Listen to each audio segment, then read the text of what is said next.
Bonjour, alors je vous retrouve, donc je suis, pour ceux qui ne me connaissent pas, Frédérique Macaré, je suis présidente de l'agglo du Saint-Quentinois et j'ai plaisir à vous retrouver ce matin pour vous présenter un événement économique important pour le territoire qui va se dérouler au mois de novembre.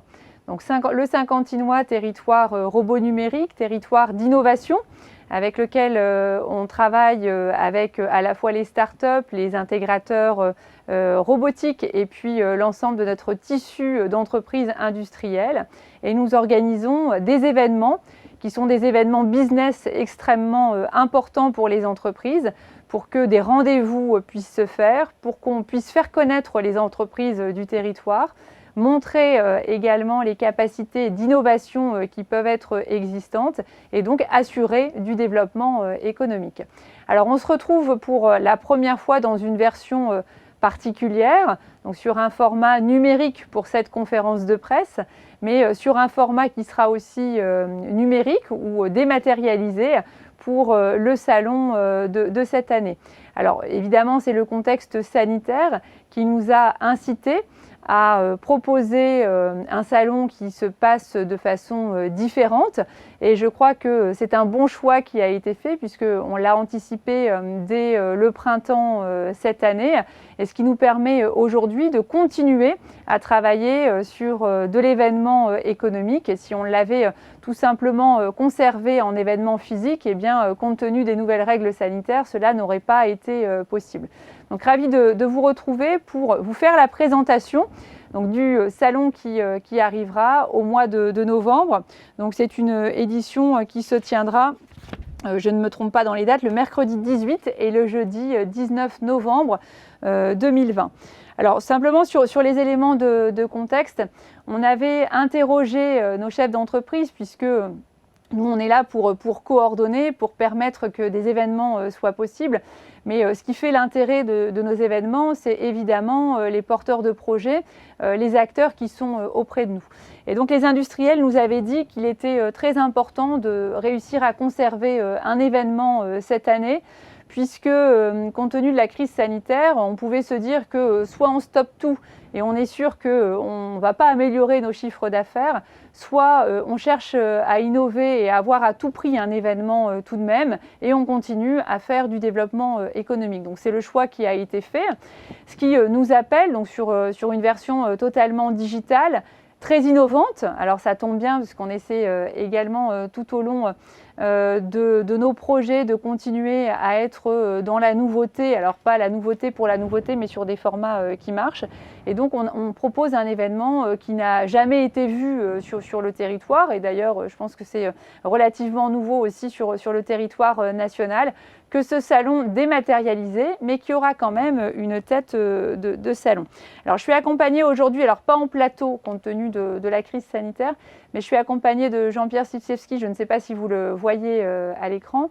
Donc Jean-Pierre est le directeur du développement économique et donc il pourra compléter mon propos au fur et à mesure et répondre également à vos questions quand on aura terminé cette présentation. Alors, la robot numérique à Saint-Quentin, ça existe déjà depuis longtemps.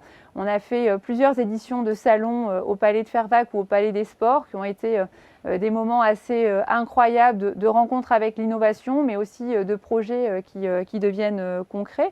Et donc cette année, c'est la 4e édition du salon.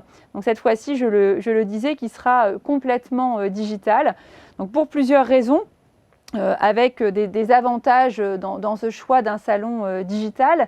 Le premier avantage, c'est un avantage économique pour les entreprises et on le dira tout à l'heure, on a déjà beaucoup d'exposants qui ont indiqué être présents lors du salon. Donc gratuité totale pour les exposants et pour les participants. Donc ça ne coûte rien, donc il n'y a rien à perdre, il y a tout à gagner à nous rejoindre sur cette édition numérique. Sur la digitalisation, c'était aussi important pour nous puisque d'un point de vue écologique, eh bien, on évite le déplacement des invités tout en permettant tout de même de les rencontrer. Et puis, c'est également intéressant d'un point de vue marketing, puisqu'à partir du moment où on ne se déplace pas, eh bien, on peut imaginer que nous allons avoir des publics qui vont se connecter y compris des personnes ou des entreprises qui peuvent être à l'autre bout du monde, qui ont envie de travailler avec le territoire et qui pourront très facilement, alors s'il y a du décalage horaire, tant pis pour eux, ils seront peut-être obligés de se lever pendant la nuit, mais ils peuvent participer à notre événement également. Pour ceux qui connaissent l'événement robot numérique depuis plusieurs années à Saint-Quentin, ce que je peux dire, c'est que ça va ressembler à ce qu'on faisait précédemment, donc à la fois dans le fait de pouvoir visiter le salon, mais aussi au travers des conférences et des prises de parole qui seront faites.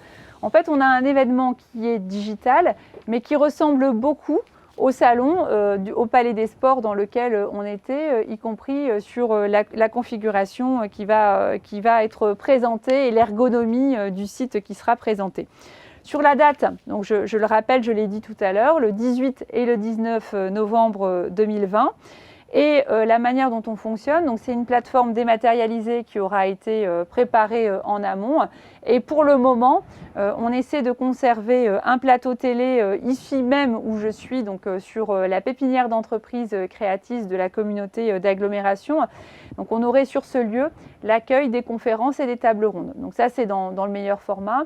Si ça devenait un petit peu compliqué, on le ferait encore plus à distance, mais on aimerait pouvoir conserver notre possibilité de plateau. Alors sur la thématique qui est la nôtre, elle ne fera pas de surprise, c'est Smart Industry, puisque le Saint-Quentinois reste un territoire extrêmement industriel. On est fiers de l'industrie toujours présente sur le territoire, industrie manufacturière, industrie agroalimentaire également. Nous avons beaucoup de secteurs qui sont représentés et des grands groupes qui continuent à fabriquer sur le Saint-Quentinois des produits qui sont parfois distribués dans l'ensemble du monde. Pour les plus connus, évidemment Yamaha, le groupe L'Oréal, Tereos. Je peux penser aussi pas très loin de chez nous au groupe Le Creuset qui fonctionne également très bien. Donc notre objectif pour nous, c'est vraiment de faire du développement économique, d'attirer des entreprises qui peuvent être intéressées par les technologies locales, qui peuvent travailler avec soit nos industries, soit nos réseaux de sous-traitants, soit tous ceux qui ont des compétences très pointues dans le domaine de la robot numérique. Et ici, on trouve un terreau et un territoire où on a finalement tout ce dont on a besoin quand on souhaite investir dans le domaine de l'innovation. Alors sur le format, je disais tout à l'heure, c'est un format virtuel.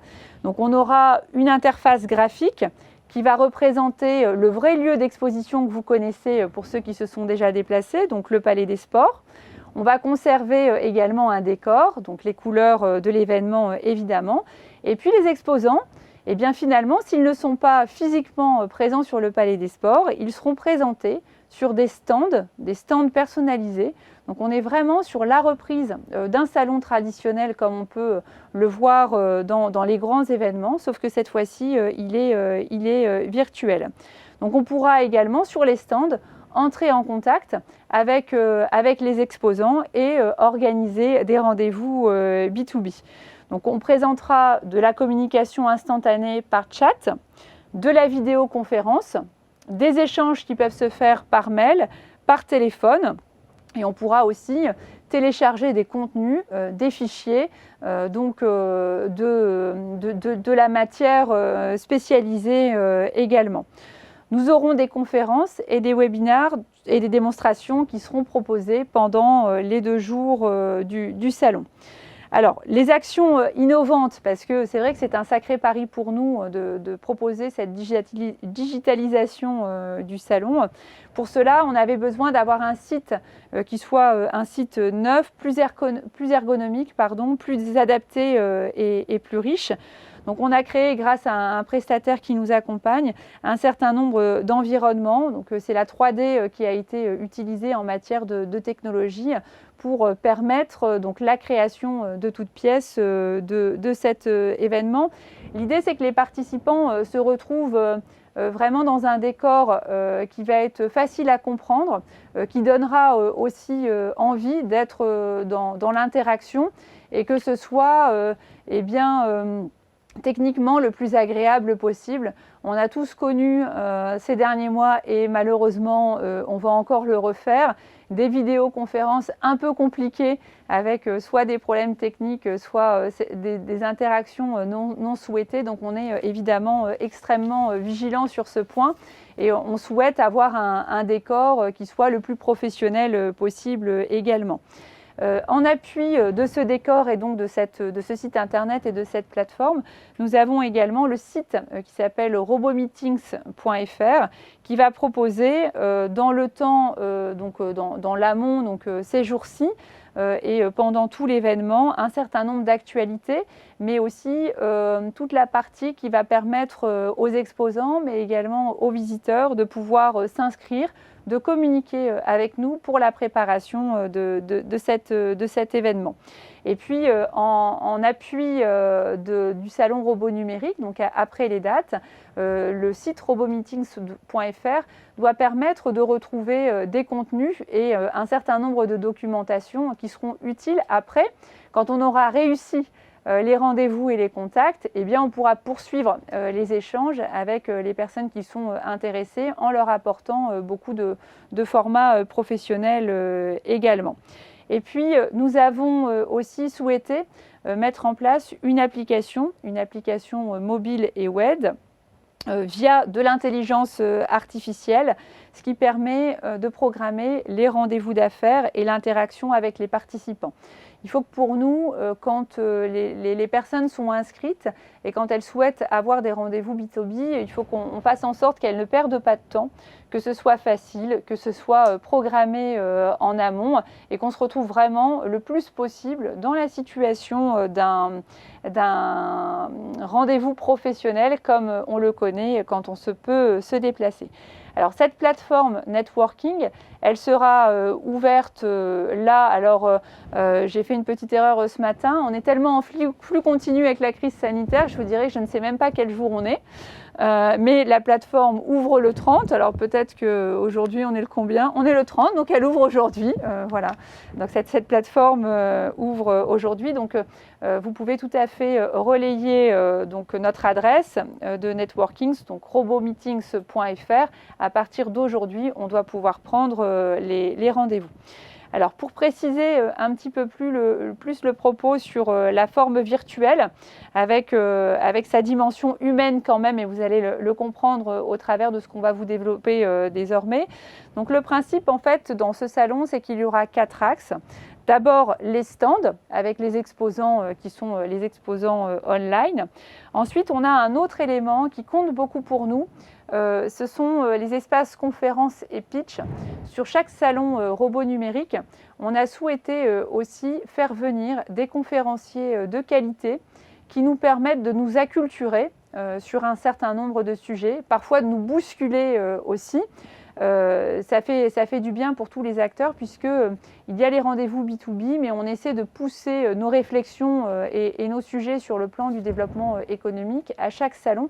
Donc on proposera également, et je pense qu'on le développera tout à l'heure, tout cet aspect de table ronde, de pitch et de conférence avec un certain nombre de noms extrêmement intéressants qui, je pense, attireront également le visitorat sur des conférences.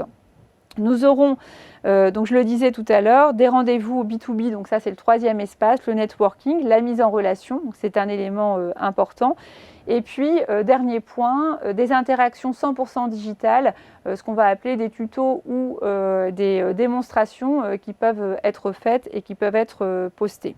Alors, pour nous, sur le plan technique, c'est quand même un grand défi. Quand on a décidé avec l'équipe économique de se lancer là-dedans, il fallait pouvoir l'imaginer, il fallait pouvoir le rendre possible. Donc on a besoin d'être accompagné à ce sujet puisqu'on n'a pas les compétences techniques propres à la collectivité pour pouvoir le faire.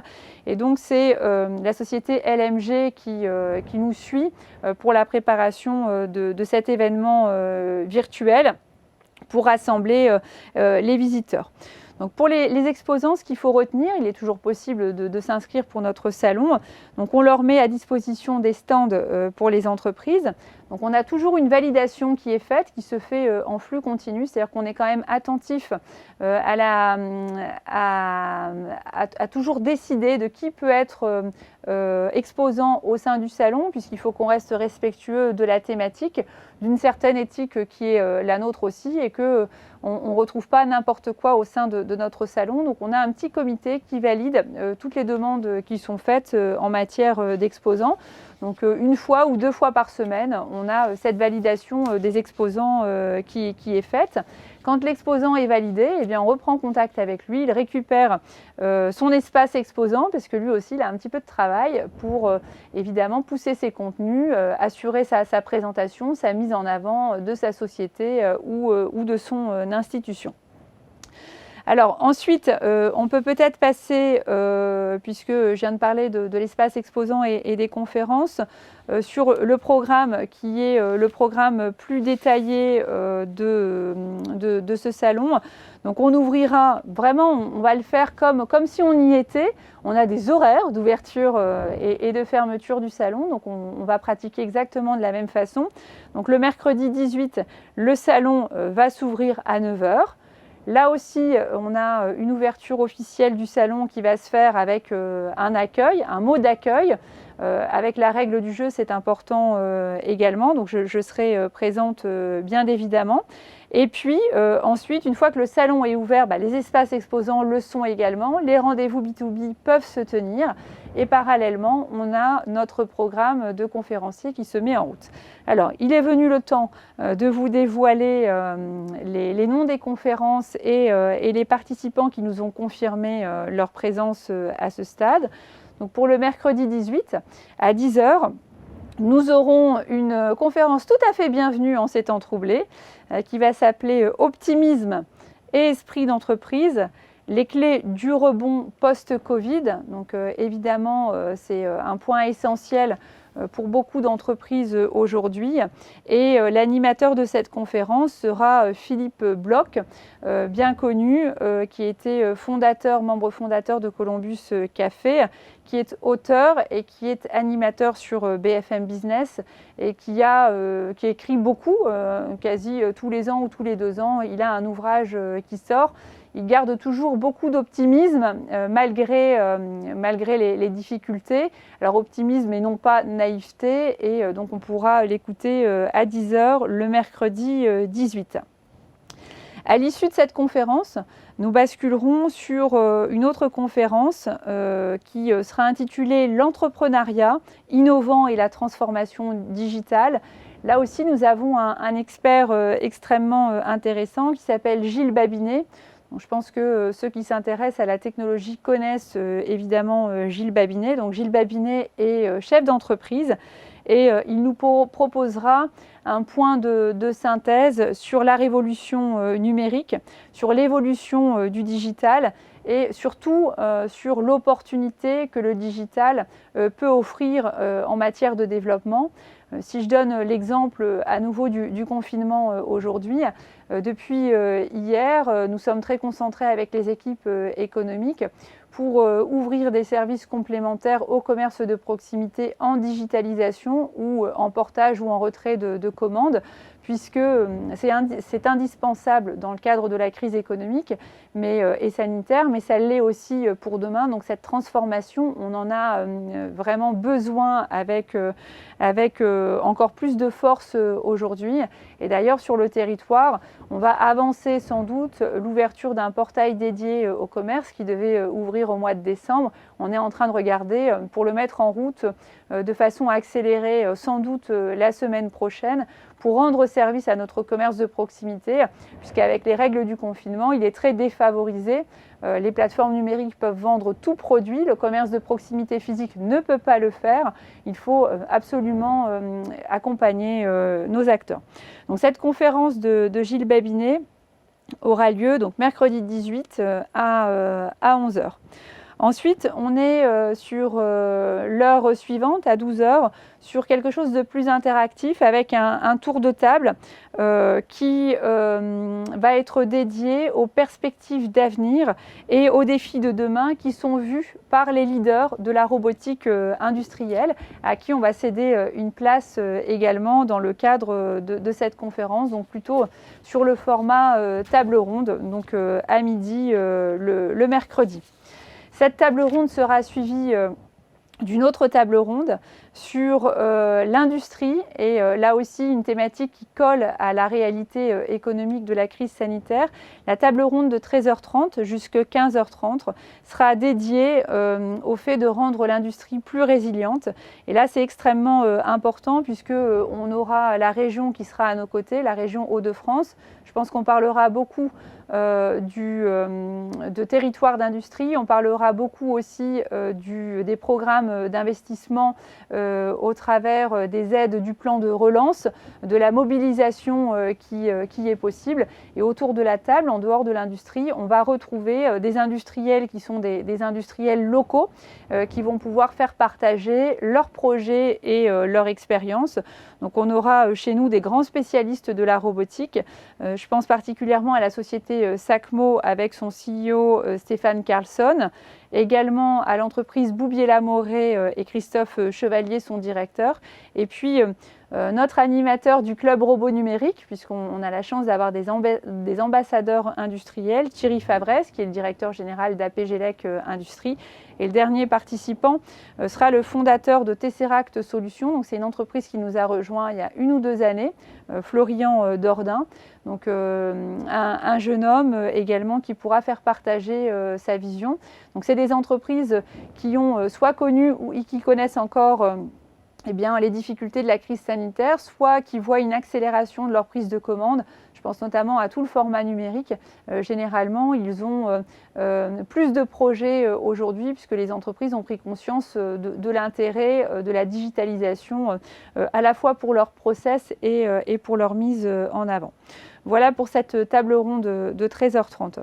À 15h, on trouvera une autre table ronde qui va s'appeler Production industrielle 4.0.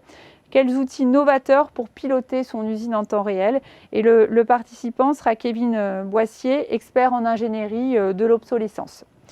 15h30, une nouvelle table ronde sur la mise en œuvre de la stratégie Smart Industry dans une PME.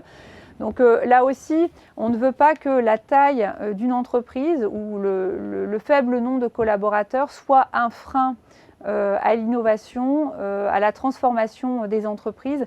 Donc il est également très important pour nous de faire partager des expériences ou des points de vue sur les entreprises de plus petite taille et sur la manière de pouvoir assurer leur transformation, comment est-ce qu'on conduit un projet, comment on le réussit également. À 16h, à nouveau une conférence de Kevin Boissier sur la gestion technologique, donc l'introduction au management de l'obsolescence, qui est également un point très important. On se retrouve tous avec des outils, quand on les maîtrise, malheureusement, il faudrait déjà les changer, donc ça pose également des difficultés. Donc il faut réussir à s'organiser et non pas à subir la technologie, donc c'est un éclairage qui nous sera apporté également. Et cette conférence sera suivie à 17h d'une autre thématique sur l'impact écologique et numérique de l'écologie du digital. Là aussi, c'est un point important puisque jusqu'à présent, on a tous mis en place des technologies supplémentaires sans toutefois parfois se poser la question de leur impact écologique sur la manière de faire. Je peux prendre un exemple très facile sur la gestion des mails. Est-ce qu'on sait gérer nos mails? Est-ce qu'on n'a pas des stockages dans des data centers qui servent à rien du tout? Donc ça peut être une question.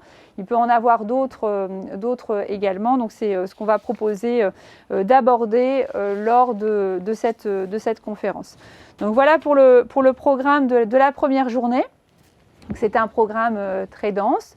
Donc d'un côté, les espaces exposants, avec les visites qui sont possibles sur les stands.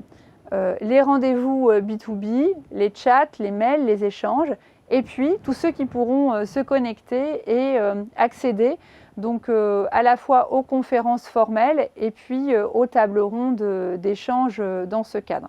Voilà pour la journée du mercredi. Le jeudi 19.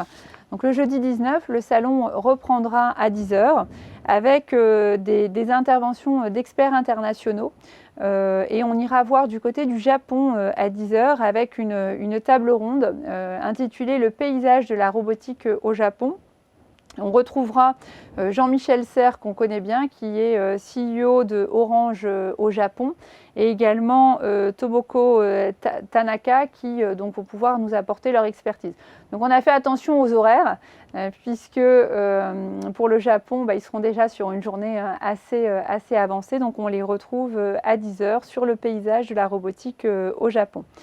10h25, on continue avec Jean-Michel Serres, cette fois-ci sur la Team France au Japon. C'est un point important également, comment est-ce qu'on peut pénétrer donc le marché japonais. Il y a beaucoup de Français qui sont installés au Japon. Alors je ne dis pas que dans les 6 mois, il sera facile d'aller le faire, mais ça reste pertinent évidemment à l'issue de la crise sanitaire. À 10h40, on ira approfondir une autre thématique avec Stéphane Zadunajski, qui est un Français justement installé au Japon et il a une société qui est spécialisée pour l'accueil des entreprises qui viennent s'installer au Japon. Donc il a une très très bonne connaissance de ces sujets-là. Et donc il viendra nous faire son retour d'expérience sur les clés de réussite d'un lancement au Japon. Donc ça c'est à 10h40. 11 h, on basculera sur une thématique totalement différente qui s'appelle Appliquer la résilience en entreprise avec un conférencier, Gérald Métrose. Voilà la réflexion qu'on peut avoir avec les staffs de direction et l'ensemble du personnel sur la résilience en entreprise. 12 h, table ronde sur toujours, donc c'est une thématique qui est récurrente sur l'avenir de la robotique industrielle. Donc on va retrouver le vendredi. À 14 h, un autre expert viendra parler de la raison d'être des robots, donc de leur entité juridique. Et c'est l'avocat Alain Bensoussan, qui est avocat à la Cour d'appel de Paris, qui viendra nous apporter son éclairage à ce sujet. 15 h, conférence de Géraldine Galindo, qui est professeure à l'ESCP Business School, sur l'humain au cœur de l'industrie du futur. Donc là, c'est un autre versus que juste avant Alain Bensoussan, et c'est une conférence qui va durer 1 heure. À 16 h, intervention du groupe TDR Group sur la réduction des TMS.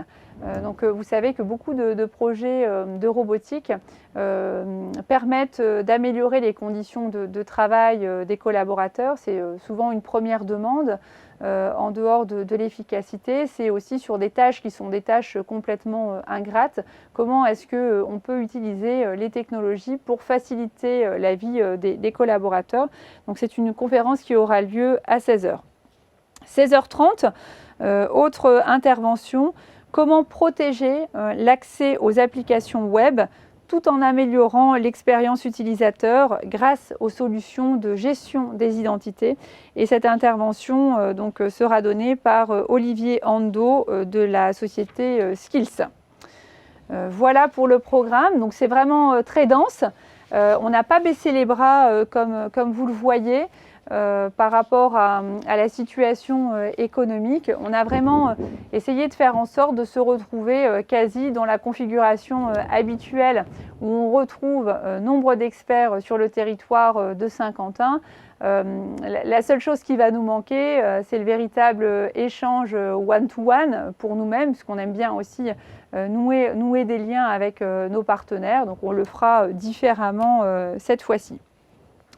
Ensuite, ce que je voulais aussi mettre en avant, c'est que nous avons une nouveauté au sein de ce salon, c'est la création d'une bourse au job qui aura lieu pendant l'événement. Donc nous avons noué un partenariat avec Pôle emploi et on peut remercier les collaborateurs. Nous allons proposer un salon en ligne qui va permettre aux entreprises d'afficher leurs besoins de recrutement pendant le salon. Et cet espace recrutement sera accessible en amont, pendant et après l'événement, puisque évidemment, si les employeurs sont à la fois à écouter les conférences, à être présents dans leur stand pour les rendez-vous B2B, ils auront du mal à gérer tout cet aspect-là, mais on a trouvé que c'était intéressant aussi de partager autour de cette plateforme. Voilà pour la présentation du salon. Ce que je voulais aussi vous indiquer parallèlement, c'est qu'à ce jour, nous avons 43 exposants. Donc là aussi, vraiment, moi je suis très heureuse de voir que l'appétence continue, on est vraiment attractif. Donc 43 exposants, 202 participants qui sont d'ores et déjà inscrits, sachant qu'on s'attend plutôt à des inscriptions juste avant le salon, comme on le pratique à chaque fois qu'on prépare un événement. Ce qui va compter pour nous, c'est d'avoir un visitorat de qualité et des personnes qui viennent voir pour y trouver vraiment des informations intéressantes professionnellement pour elles. Voilà ce que je voulais vous dire. En complément, parce que c'est important d'en profiter pour faire le point également. Donc, nous continuons à être très actifs sur les projets robots numériques sur le territoire. Hier soir, nous étions un certain nombre sur un conseil d'administration d'une antenne de l'université. Donc pour nous, il y a une priorité, c'est de continuer à consolider l'offre de formation initiale dans les domaines technologiques. Donc on a des projets sur le territoire pour accueillir plus d'étudiants. On a encore eu un nombre d'étudiants supplémentaires cette année. On fait une rentrée scolaire avec 80 étudiants de plus. Tous les étudiants qui nous rejoignent dans les domaines technologiques ont généralement un CDI extrêmement rapidement au bout de leur formation, donc on est très pertinent là-dessus. Donc ça, on continue à consolider, de même qu'on est toujours très attentif à la situation de nos entreprises locales et donc on est aussi heureux de voir que les intégrateurs robotiques sont nombreux sur Saint-Quentin et ont des projets, de même que les entreprises industrielles continuent évidemment à investir sur ces secteurs d'innovation. Voilà ce que je pouvais vous présenter. Je vais céder la parole à Jean-Pierre s'il a des compléments à vous apporter. Et puis après, on va vous inviter à nous poser vos questions. Alors, sur le plan technique, je crois que vous avez la possibilité de lever la main via le chat, de nous interpeller. On vous ouvre le micro dès que vous le souhaitez. Merci. Merci Frédéric. Juste quelques petits compléments parce que vous avez bien expliqué effectivement ce nouveau format qui s'est décidé déjà avant l'été compte tenu du contexte sanitaire, comme vous le disiez. Et on est quelque part un peu précurseur puisque le CES de Las Vegas, qui se déroulera au mois de janvier, sera sur ce même format. Donc, on est fiers que la robot numérique et que le Saint-Quentinois soient dans cette même dynamique que le CES. Et on est vraiment là dans une démarche pro-business, pro-emploi pour nos entreprises.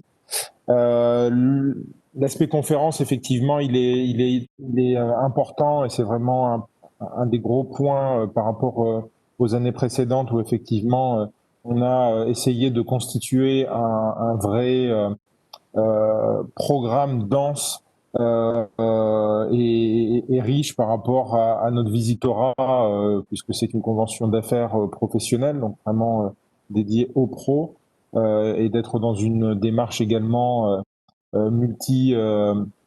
multi-secteurs, le salon virtuel, les visites, les visites virtuelles, le networking. Donc effectivement, comme vous le soulignez depuis ce matin, la plateforme est opérationnelle et donc sur robomeetings.fr, on peut se connecter pour commencer à générer du lien entre les visiteurs, entre les exposants.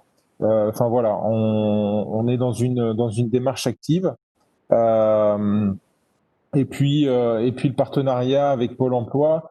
Et je pense que dans cette période complexe, nos entreprises recherchent également des compétences particulières, des techniciens, et donc on va essayer d'avoir justement cette bourse qui soit adaptée par rapport aux recherches de nos entreprises.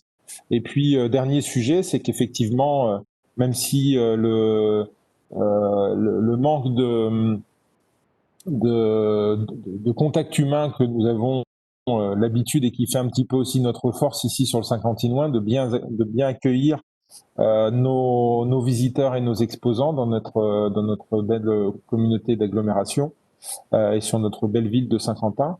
On est ouvert au monde entier aujourd'hui puisque on a des contacts du Québec, de Belgique, des pays asiatiques, donc du Japon, de la Corée, de Chine, qui seront présents soit par les conférences, mais également par le visitorat. Et ça, je pense que pour les entreprises de notre territoire, pour la robo numérique, d'avoir ce coup de projecteur, c'est hyper important. Voilà, c'est un petit peu.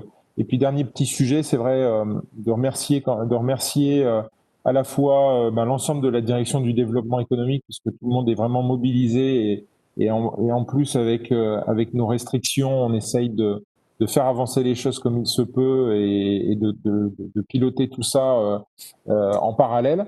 Notre prestataire, donc en fait on a deux prestataires, il y a Avril qui est notre prestataire technique effectivement, et puis qui nous donne vraiment un super travail pour mettre en place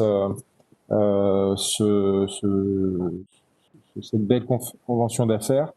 Et puis MLG qui est plus sur l'aspect opérationnel au travers de la plateforme Better, donc, qui est un collectif qui réunit les acteurs de la Smart Industry. Donc, merci à tout le monde et puis merci également à vous, Frédéric, pour la confiance dans la réalisation de cet événement qui est un événement géré en direct par la collectivité. Donc ça, c'est important aussi de le souligner. Je vous remercie et on vous dit à bientôt, sans doute au salon.